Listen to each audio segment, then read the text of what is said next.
أعوذ بالله من الشيطان الرجيم.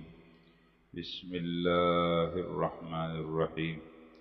هو الذي أرسل رسوله بالهدى ودين الحق ليظهره على الدين كله وكفى بالله شهيدا. صدق اللہ العظیم. حضرات، ایک تاریخ آپ کے سامنے بیان کرتا ہوں. آج آپ کو مختصر تو وہ تاریخ معلوم ہوگی، لیکن میں کچھ تفصیل کے ساتھ بیان کرتا ہوں. یہ بات آپ سب کو معلوم ہے، ستمبر کا مہینہ پاکستان کی تاریخ میں ایک تاریخی مہینہ ہے. اصل میں آپ سب کو یہ معلوم ہے کہ مسلمانوں کا اس بات پر ایسا پکا عقیدہ ہے جس میں مسلمان سوچ کے لیے بھی تیار نہیں، اور وہ عقیدہ ہے ختم نبوت کا عقیدہ.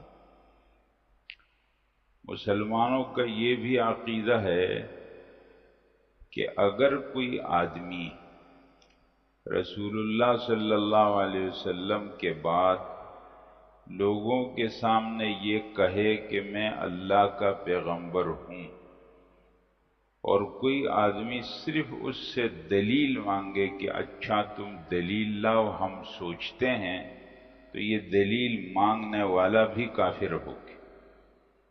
یعنی یہ بات اتنی واضح ہے، اس میں اب باتوں کی گنجائش ہی نہیں. تو اس عقیدے کے خلاف مسلمانوں کی تاریخ میں بہت سے لوگ کھڑے ہوئے ہیں، اور انہوں نے یہ دعویٰ کیا کہ میں پیغمبر ہوں. لیکن مسلمانوں کا ہمیشہ یہ ان کی تاریخ ہے کہ اس فتنے کو انہوں نے ختم کیا. اور وہ ختم کیسے کیا کہ جا کے اس کی جڑ کاٹتی. اور وہ جڑ اس لیے کاٹی کہ مسلمانوں کے پاس کیا تھا؟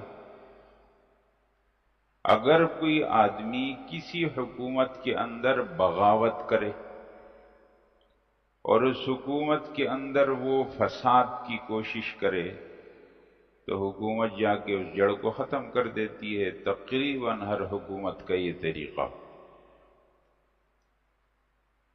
تو اس طرح کے لوگ کھڑے ہوئے. رسول اللہ صلی اللہ علیہ وسلم کے زمانے ہی میں آپ کو یہ خبر ملی کہ یمن کے علاقے میں صنعاء کے اندر اسود عنسی ایک آدمی ہے، اس نے وہاں اپنا زور کر لیا ہے اور وہاں کی حکومت پر اس کا قبضہ ہو گیا ہے، اور اس نے لوگوں کو اس بات پہ مجبور کرنا شروع کیا ہے کہ مجھے پیغمبر مان.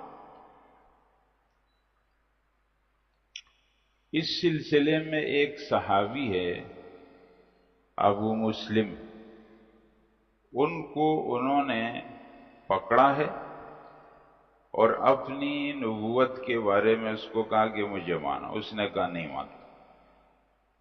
اس نے آگ جلائی اور اس صحابی کو اس آگ میں پھینکا، اور اللہ جل جلالہ نے اس صحابی کو اس آگ سے محفوظ رکھا.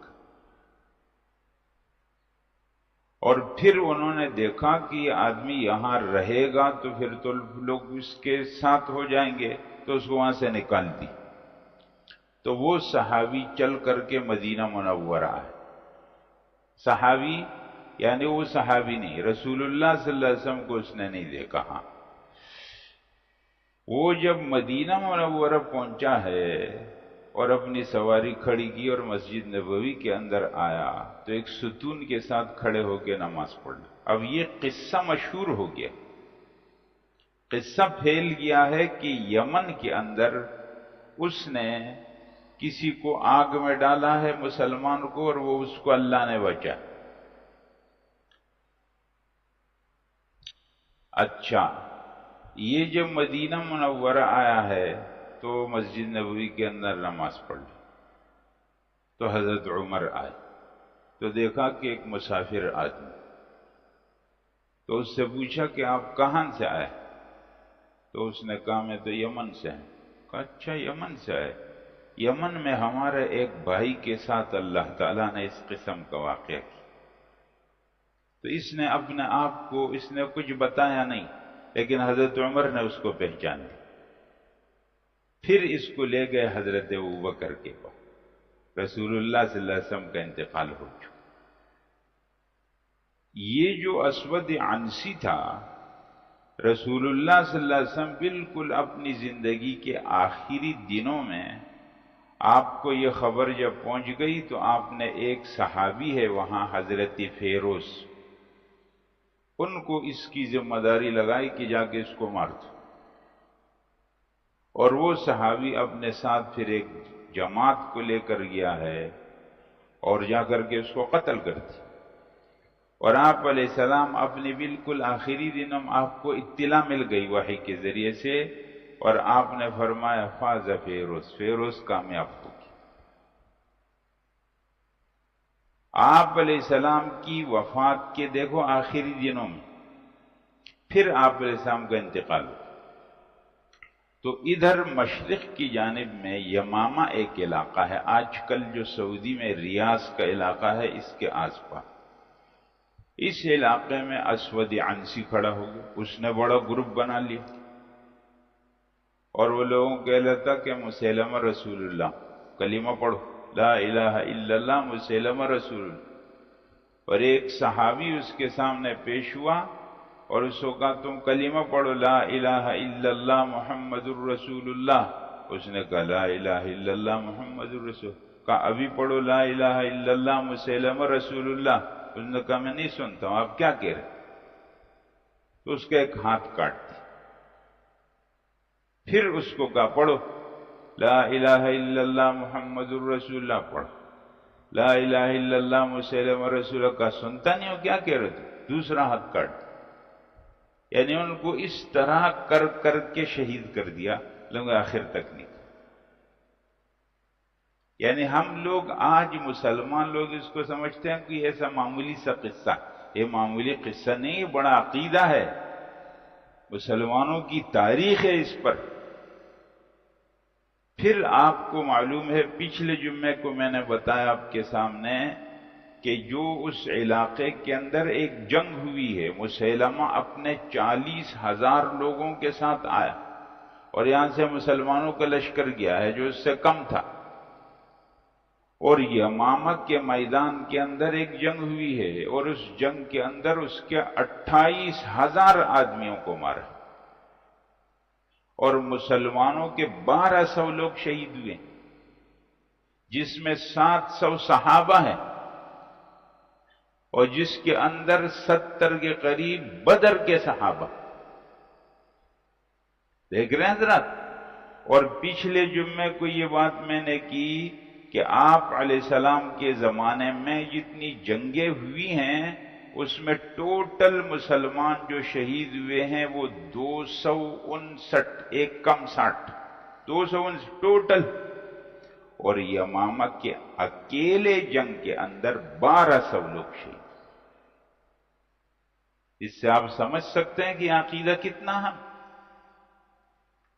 اس لیے مسلمانوں کی تاریخ میں جب بھی ایسا قصہ ہوا اس کو لمبا نہیں کیا گیا، فتنے کو آپ موقع دے دو کہ وہ بڑا ہو جائے، پھر تو فتنہ پھیلا دے۔ اس لیے فتنے کو جب سر اٹھائے جڑ کاٹ دو، ختم۔ مسلمانوں کی تاریخ میں ہمیشہ ایسا ہوا، لیکن حضرات یہ تاریخ چلتے چلتے جب یہاں ہندوستان بر صغیر کی تاریخ آئی اور یہاں انگریز آئے، اور انگریز نے یہاں آ کر کے قبضہ کیا، اور پھر اپنے قبضے کو لمبا کرنے کے لیے اور لوگوں کے ذہنوں سے اپنی نفرت نکالنے کے لیے اس نے ایک جعلی نبی کھڑا کیا، جس کو وہ جعلی نبی خود کہتا ہے کہ میں انگریز کا خود کاشتہ پودا ہوں، وہ خود کہتا ہے، اور اس کی حمایت میں آج تک انگریز کھڑا ہے۔ اور قصہ اتنا لمبا ہو گیا، ورنہ مسلمان غالب ہوتے اس فتنے کو جڑ سے کاٹ دیتے، اتنی لمبی تقریروں کی کیا ضرورت؟ لیکن حضرات آپ کو یہ بات معلوم ہے کہ جب کہیں پر عمل نہیں رہتا ہے تو تقریر اس کی جگہ میں آ جاتی، جب عمل نہیں ہوتا تو باتیں اس کی جگہ لے لیتی۔ کیوں؟ جگہ خالی نہیں ہوتی، جب ایک چیز نہیں تو دوسری آ جائے گی۔ پچھلی تاریخوں کے اندر لمبی باتیں نہیں ہوئی، ایک جھوٹا آدمی اپنے آپ کو پیغمبر کہے، یہ ایک بہت بڑا جرم ہے۔ آپ کہو کوئی آدمی جا کر کسی کے مال پر ڈاکہ ڈالے، کیا سامنے والے کو اپنے دفاع میں اس کو مارنے کی اجازت ہے یا نہیں؟ کوئی آدمی جا کر کسی کی جان کو نقصان پہنچائے، اس آدمی کو اپنی جان کے دفاع میں اس آدمی کو مارنے کی اجازت ہے یا نہیں؟ کوئی آدمی جا کر کسی کی عزت کو، اولاد کو نقصان پہنچانا چاہے، وہ آدمی اپنے دفاع کے اندر اس آدمی کو مار سکتا ہے، دنیا کے قوانین۔ اگر کوئی آدمی ڈاکو بنے، چور بنے، قاتل بنے تو اس کا مارنا ٹھیک، تو جو آدمی اتنا بڑا جھوٹ کائنات کا بولے اور لوگوں کو دھوکہ دے، اس کا مارنا کیوں ٹھیک نہیں؟ لیکن چونکہ نہیں ہے، صرف باتیں رہ گئی حضرات، بہت لمبی باتیں ہو گئی۔ میں نے آپ کو بتایا کہ پھر مسلمانوں کے پاس اختیار رہا ہے، انگریز کی مکمل سرپرستی آج بھی حاصل ہے قادیانیوں کو۔ آج بھی لوگ باہر ملکوں کا ویزا لینے کے لیے اپنے آپ کو شو کرتے ہیں، قادیانی فوراً ویزا مل جاتا ہے۔ کاروبار چاہیے، کچھ کمزوری غربت بتا دو، بہت غریب آدمی ہوں، پیسے دے دے، بس قادیانی ہو۔ تو قادیانی میں کیا ہے؟ کون سا کمال ہے وہ تو بتا دو۔ کمال کوئی نہیں ہے، صرف انگریز کی غلامی اور اس کی جاسوسی اور اس کے لیے ایجنٹ کا کام کر۔ حضرات یہ تو بات آ گئی، اب میں تاریخ آپ کو بتا رہا ہوں ستمبر کی، ٹھیک ہے؟ ستمبر 1974 کا قصہ ہے، آج سے 50 سال پہلے۔ 1974 ستمبر مئی کا قصہ ہے کہ ملتان کا ایک کالج ہے، نشتر کالج، اس کے کچھ طلباء سیر تفریح کے لیے گئے، جیسے سوات اس علاقے میں۔ ریل گاڑی سے ہوتے ہوئے چناب نگر کے اسٹیشن پر پہنچے۔ یہاں ایک علاقہ ہے جو قادیانیوں کا پورا اسٹیٹ بنا ہوا، ربوہ، جس کو یہ لوگ ربوہ بولتے، اور اس ربوے کو یہ لوگ مکہ مدینہ کی طرح مقدس سمجھتے۔ یہاں ان کا ایک قبرستان ہے جس کو یہ لوگ بہشتی مقبرہ بولتے ہیں، اور جنت البقیع اور معلیٰ کی طرح اس کو سمجھتے۔ جب یہ گاڑی وہاں پہنچی تو ان لوگوں نے اپنے پمفلٹ تقسیم کرنے شروع کی اس اسٹیشن پر۔ تو جو مسلمان طلباء تھے اس نشتر کالج کے، انہوں نے وہ لینے سے انکار کیا اور ختم نبوت کے نعرے لگائے، اور گاڑی چلی گئی۔ ان لوگوں کا غصہ تو بیٹھ گیا۔ پھر کیا ہو گیا کہ 29 مئی کو یہ طلباء اپنا وہ سفر پورا کر کے واپس آ رہے ہیں۔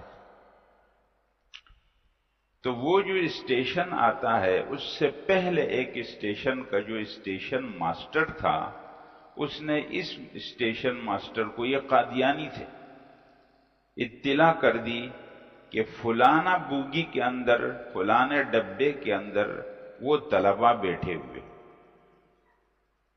جب یہاں گاڑی پہنچی تو قانون کے مطابق گاڑی وہاں رکتی نہیں تھی، لیکن اس نے روک دی، وہ اسٹیشن ماسٹر۔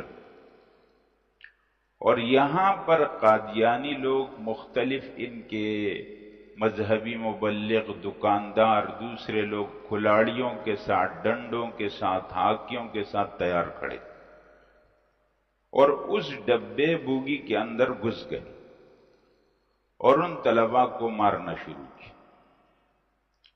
اور ان طلباء کو مار مار کر لہو لہان کرتی، اور جب خوب ان کی تسلی ہو گئی کہ ہم نے ان کو مار دیا ہے، تب گاڑی روانہ ہو۔ اب وہ طلباء خون کے اندر اور یہ زخمی حالت میں گاڑی میں، اس خبر کی اطلاع پھیل گئی ملک کے اندر، فیصل آباد کے اندر اس کے خلاف اعلان ہو، اور اس کے بعد 30 مئی کو اس کے خلاف ایک ہڑتال ہوگی۔ اب مسلمانوں کے اندر ایک جوش پیدا ہو۔ 31 مئی کو اس کے خلاف، یہ میں آپ کو تاریخ مختصر بتا رہا ہوں حضرات، 31 مئی کو ایک حکومتی عدالت کا ایک ٹریبیونل بنا، سمدانی